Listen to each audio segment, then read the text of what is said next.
Pernah nggak sih kalian nonton sebuah film yang alurnya terasa sangat lambat, pencahayaannya tampak apa adanya, namun entah mengapa emosinya terasa begitu nyata dan menghujam? Kemungkinan besar kalian sedang menyaksikan karya dari jantung benua biru, sinema Eropa. Berbeda dengan gemerlap Hollywood yang sering kali mengejar hiburan semata, sinema Eropa hadir sebagai sebuah warisan budaya dan ruang refleksi intelektual. Hari ini kita akan membedah lebih dalam tentang estetika sinema Eropa, mulai dari karakteristik visualnya, gaya narasi, hingga bagaimana sejarah dan nilai sosial membentuk identitas yang unik.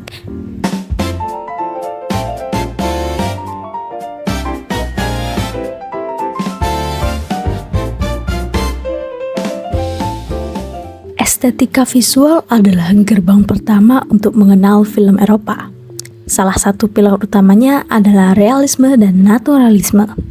Sineas Eropa cenderung menghindari penggunaan filter yang berlebihan dan lebih memilih pencahayaan alami atau natural lighting. Hasilnya, visual yang terasa mentah, jujur, dan apa adanya. Selain itu, kita sering menjumpai komposisi kontemplatif. Jika film aksi menggunakan ribuan potongan gambar cepat, film Eropa justru sering menggunakan long take atau rekaman panjang tanpa potongan. Kamera sering dibiarkan diam, memberi ruang bagi kita sebagai penonton untuk tidak sekedar melihat aksi, tetapi benar-benar merasakan suasana ruangan atau pergolakan emosi karakter.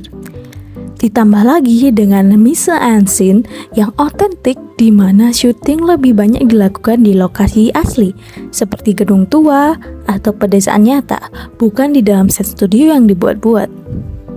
Berlanjut ke cara mereka bercerita. Jika kalian terbiasa dengan struktur awal, tengah, dan akhir yang rapi ala Hollywood, sinema Eropa mungkin akan mengejutkan kalian.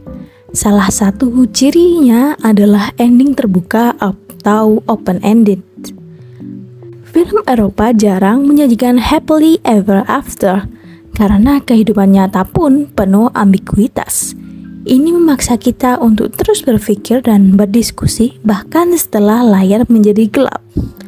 Film-film ini juga bersifat character driven, bukan plot driven.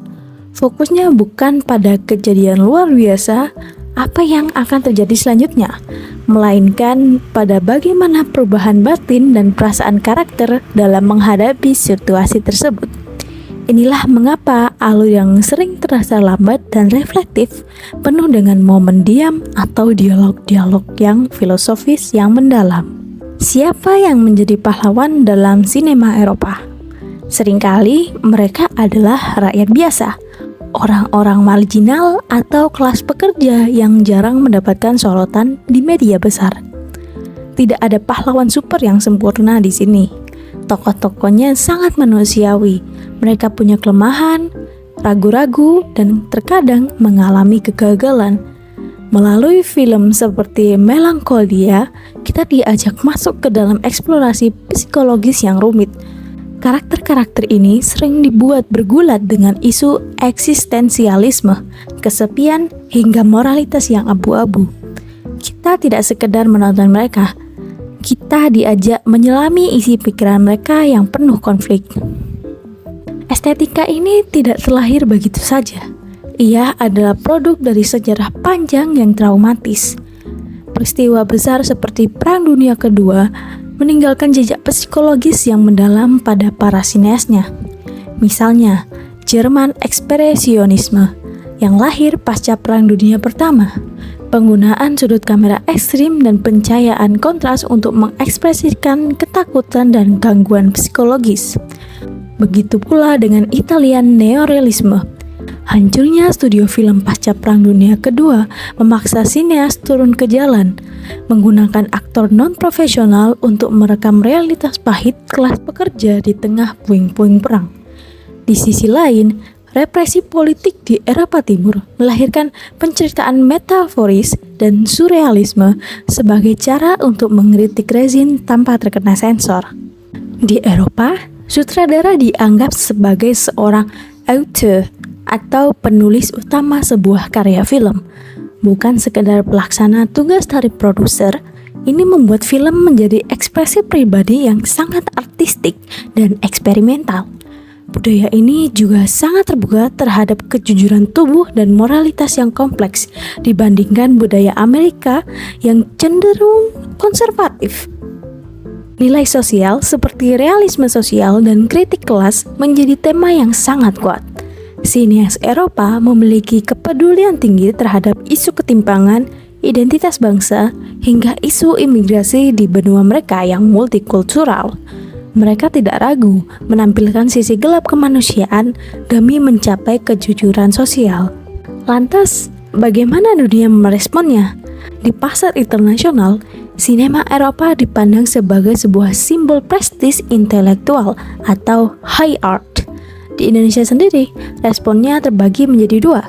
Bagi komunitas akademisi dan sineas indie, teknis visual Eropa menjadi inspirasi utama untuk menciptakan karya-karya puitis seperti yang dilakukan oleh Camilla Andini atau Mouli Surya.